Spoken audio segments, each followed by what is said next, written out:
Good evening and welcome to another Omega Insight.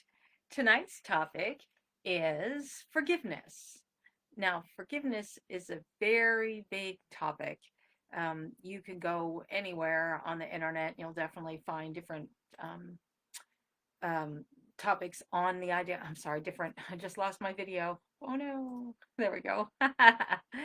Different kinds of information on forgiveness, why we forgive, what's the point of forgiving, so on and so forth.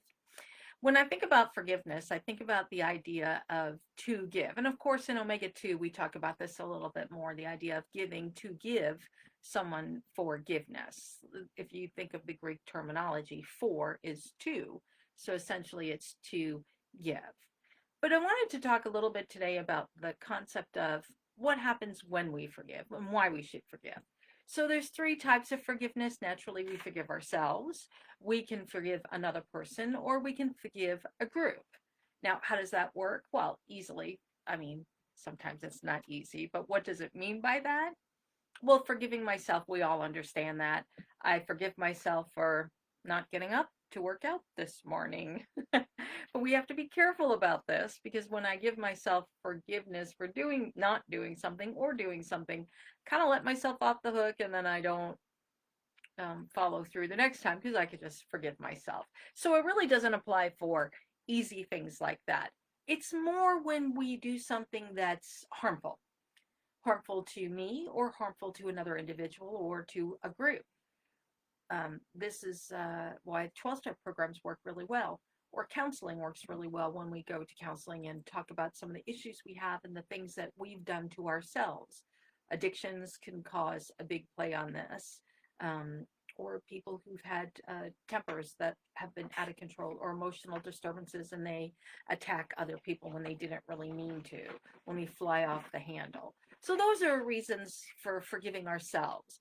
Because when we don't forgive, most of us understand that we carry that burden. We have anger and aggression, and we turn negative. It's one of the forming stepping stones for creating a negative personality is a lack of forgiveness. We hold grudges, and we can hold a grudge against ourselves, believe it or not. There are people who do self sabotage because they haven't quite forgiven themselves for things that they've done.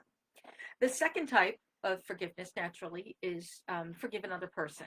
Most of us understand this.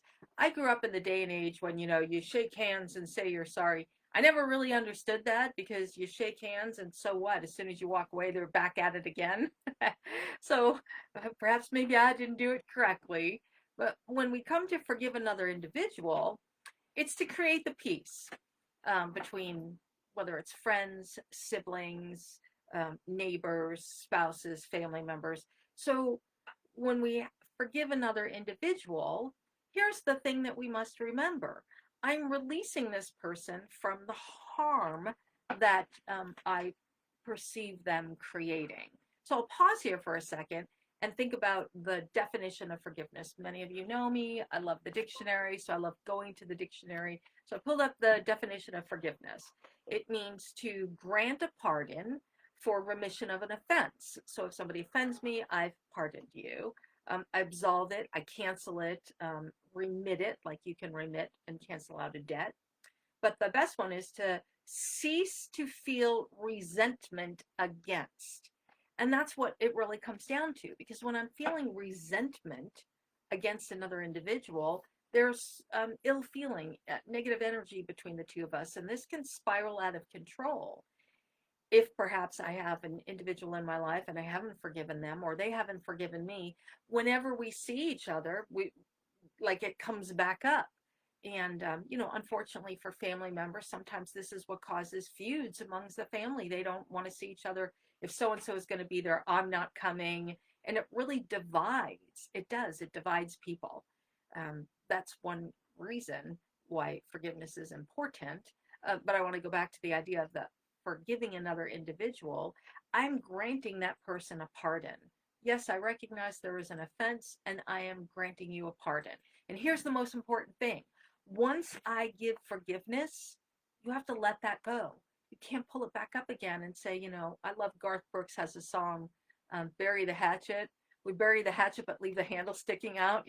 10 years ago you did XYZ, even though I forgive you. So the concept is you're not supposed to do that anymore. Once you forgive an individual, it's done. The slate is clean and you move on. And of course, this is difficult for some people to do, especially if the injury involves trust. And we talk about this. Trust is one of the core values it's the most difficult to repair. An individual who's had a trust broken, perhaps a spouse had an affair, and it never really goes away. There's that lingering thought, where are they? And unfortunately, sometimes people repeat patterns and it happens again. And I'm not going to go into that one. That's a whole other topic to discuss. But that's the second one. And the third one is forgiveness for a group. Now, how does this happen? Well, anybody who's ever been bullied by a group of people, we understand that. You might have a group of friends that didn't realize that they were attacking you, and you have an opportunity to forgive a group. Perhaps somebody waged a campaign against you at work and it turned out that they were incorrect. Then you can forgive a group of individuals for any injury that you have taken on. Now, I say perceived, I said perceived injury before, because truly, the injury, unless it's a physical injury, is an emotional injury. And that one we can repair quickly, but we perceive it to be deeper because what we do is we create a story. Well, they did that because of this, this, and this. And we assume that sometimes the injuries that come to us was intentional. We forget that there's unintentional injury. You unintentionally said something, you didn't mean to say something and it came out, or you weren't paying attention, or you forgot about something and we caused an unintentional injury. When there's an unintentional injury, that forgiveness should be instantaneously. Oh, I realize you didn't know what you were saying, or you didn't realize that that was a touchy subject. But what occurs is if we don't forgive immediately, we build a story. Well, they did that because XYZ, and they said this, and we start creating this big story that doesn't even exist. And that's what I mean about perceived injury. You are creating a story that this person intentionally went out of their way to injure you, and then you're suffering for it, and it really never was the case. And then you hold ill feelings towards that individual. And that's one of the reasons why it's important to forgive, is to clear the energy. Now, so I've spoken about the three types. We forgive ourselves, we forgive others, and then we can forgive a group. We're most familiar with forgiving others. Forgiving ourselves is a little bit harder. And that to me is intriguing as well. I mean, I live with myself. I know myself. You know yourself. You live with yourself. You should be, or it could be logically, oh, the first one to forgive. But yet we're so much harder on ourselves than we are on other individuals. And we beat ourselves up. Anyone who's ever caused an injury replays it over and over and over in your mind. You get the knot in your stomach and, oh, I can't understand. How is that possible? And I'll tell you one that is actually quite um, surprising to me. Most of you know I'm a comedian. I can make funny voices.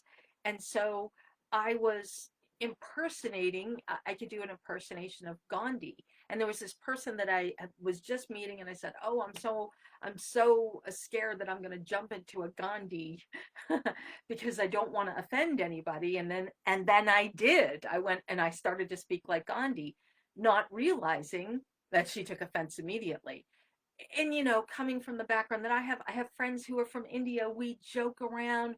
I'll speak Gandhi to them, they'll speak New York to me. I mean, it's just and I wasn't thinking. So that was an unintentional injury because that person was very offended. And had I known what was going on, their mother was sick and I think it was close to dying. And so very sensitive, touchy subject. And so that I carried around for a long time because how can I be so goofy and not realize that just me being funny is going to hurt somebody? And even though I've had people say in my life, be careful about what you do when you're around others. And I'm more aware of it today, especially today where diversity is such a big topic. This happened a while ago, so it's not something that's new, but still it did carry with me. And so we beat ourselves up, and every once in a while I'll remember that and I'll feel that angst of, and then I remind myself, Anne Marie, you didn't do that on purpose. You were nervous, you were just meeting this person and it just came out. So, I apologized, profusely apologized. And but apology to myself took a little bit more time. So we're harder on ourselves when it comes to forgiveness on that aspect. Now, why do we forgive?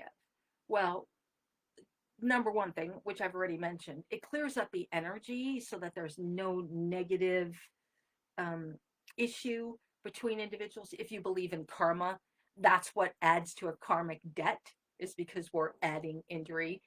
And we want to be able to clear that up so we're not carrying it forward. And add insult to injury.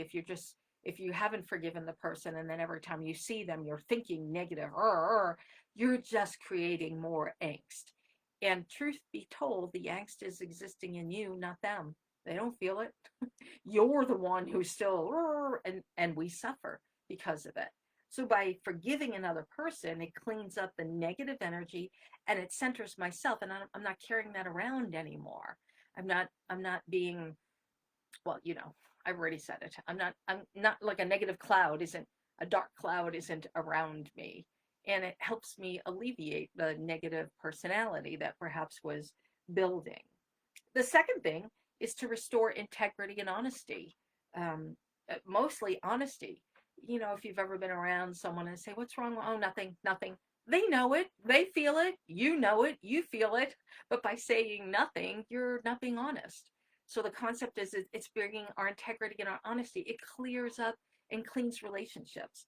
If you've ever had the opportunity to sit and have true forgiveness with another person, like a weight is lifted, and you feel more love and compassion and understanding for the individual than if you hadn't done it.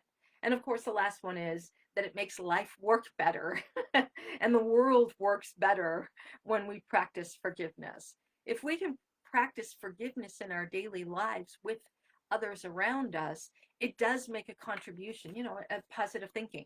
It's one of the things that occurs in there. We end up having positive thinking. Now, can we forgive people that we don't know? Of course we can. I'll tell you this, the last political system, there are people who hate President Trump and love President Trump. The people who hated President Trump, no matter what that man did, he was wrong. And hate, hate, hate. And here's the problem, the hate is going out into the world. And we don't forgive him because of the things he did. And we add more angst and hatred instead of practicing forgiveness. I think he was a great opportunity for us to practice forgiveness. The fact that he called people names, although he was essentially a bully, we don't have to hate him for it. We can forgive him. So it's a good opportunity. And I don't even want to get political on that. Please don't send me political answers. I'm just using that as an illustration. I'm just using it as an illustration. I could throw Barack Obama up there too, but everyone loved him. So, people are going to hate me for saying that as well. But either side of the fence, Democrat, Republican, we can practice forgiveness for people that we don't even know. And I want, as a side note, why would you take offense to someone you don't even know and carry around that you have to forgive them? That's energy wasted. That's energy spent unwisely. So that's it. I'm not going to talk about that anymore. So that's the making the world a better place when it comes to forgiveness. And as I said, once you forgive, never bring it up again. It's done. We're clear. It's all done. It's all sold. We're all done, taken care of. Now, another thing about forgiveness, forgive as soon as you can. Now, there are some people, I am one included, who need some time to process. And I will say, you know what? I need some time to process before we can have this conversation. I'll go, I'll process, I'll make sure I'm feeling clear. And most of the time, I want to make sure that I'm feeling, why am I feeling offended? And make sure that I clean that up before I actually go to the individual. Honestly, if you practice the work, it's really striving, we really strive not to take offense. And if we don't take offense, then we really don't need to practice forgiveness because we're not taking offense to anybody. Um, you think about getting in a car accident, you can forgive the person immediately if you realize, oh, it was an older man and the sun was in his eyes. That seems to be quite easy. But if it's a drunk person, then we have more anger, upset about it. But the action's still the same. It's just an incident, and it's my opportunity to forgive.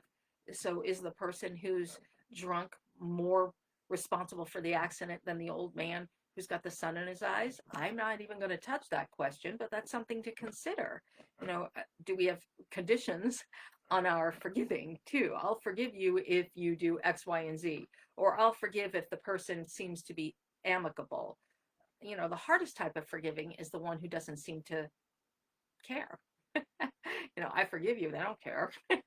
And then we get upset because they didn't accept our forgiveness. So anyway, that really does go back to the idea of not taking offense. If I practice not being offended, then I really don't have a need for forgiveness. But I haven't met anybody who hasn't taken offense yet, me included. And a couple other things to think about when it comes to for forgiveness. So as I said, forgive as soon as you can. You're not carrying around that negativity. You're not carrying around the cloud around you and developing a negative personality. Eliminates and relieves tension between the parties and everyone involved, actually. Family members take sides or they'll want to get involved and try to help you. You actually can inspire someone by forgiving. If a person witnesses the forgiving, that person is inspired thinking, oh, I can forgive people as well. It increases love and compassion. It helps you free from attachments, like you're not so attached to certain things. Like I said, for the car, oh, it's just a car. I mean, in the grand scheme of things, it's just a car. It's not a person. So that helps us balance out, and it also helps us balance karma. Is the other thing I was going to give to as well. Um, when it comes to forgiving, forgiveness heals all wounds. It really does. Can you imagine, like, the whole concept of forgiveness is to heal a wound? Can you imagine forgiving someone and then cutting the wound open again and then healing it and cutting it again and healing it? That's got to be so detrimental. And the thing that I used to say to people when talking about the topic of forgiveness is, if you love this individual, why do you want to cause them harm? Forgive them. If you love them and you don't forgive them, you're essentially attacking them or blaming them.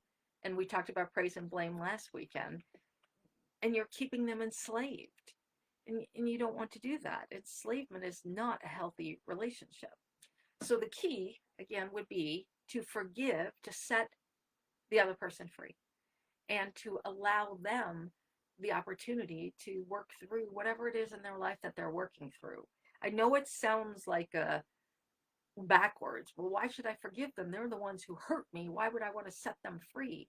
And again, I would just remind you that at times we are injured by people who don't intend to injure us. And for the ones who do intend to injure us, that's a harder one. It takes a little bit more compassion and thought process to work on it when you know somebody intentionally went out of their way to hurt you. I like, oh, I got the hiccup, sorry. I like to think about, when you're driving by and someone flips you the bird because you cut them off or you're driving too slow or whatnot, or you didn't let them in and they speed by and flip you the bird. That's intentionally trying to hurt you, be aggressive. And I always remember that. I never take offense to that because I think I don't know their story. I don't know what they're going through. And if they're trying to flip you, I always just laugh. And then I smile, or sometimes I'll do an I love you. Not facetiously, but like, hey, God bless you on your journey and, be safe. I remember when I was younger and people would flip me off and speed by, and I'd go by and see them pulled over by a cop. I'd laugh, ha ha ha, karma. I probably still do that today. Anyway, the idea is not to take offense to them. So if somebody flips you off, don't be offended. Don't let it get you upset, because that's where road rage comes into play. Don't take offense. I forgive them for being upset that they're having a day. Always remember compassion. Try to be in the other person's shoes. So I went a long way about talking about the 3 reasons why we forgive and the types of forgiveness that we have. And I totally forgot to mention the very beginning of this video, we have an Omega 1 coming up. I'll probably pop on tomorrow and talk about that. There's an Omega 1 scheduled for July 9th through the 11th. We're going to do a live Omega 1. I'm hoping CDC rules are all good, people are vaccinated, and we will get in the classroom and resume our Omega 1. It's been a long time. I'm really looking forward to it. So again, July 9th to the 11th, go to the Omega Vector, www.theomegavector.org, and you can register for your Omega 1 there. Thank you for joining me this evening. I hope you have a wonderful night tonight and enjoy your forgiving. Bye now.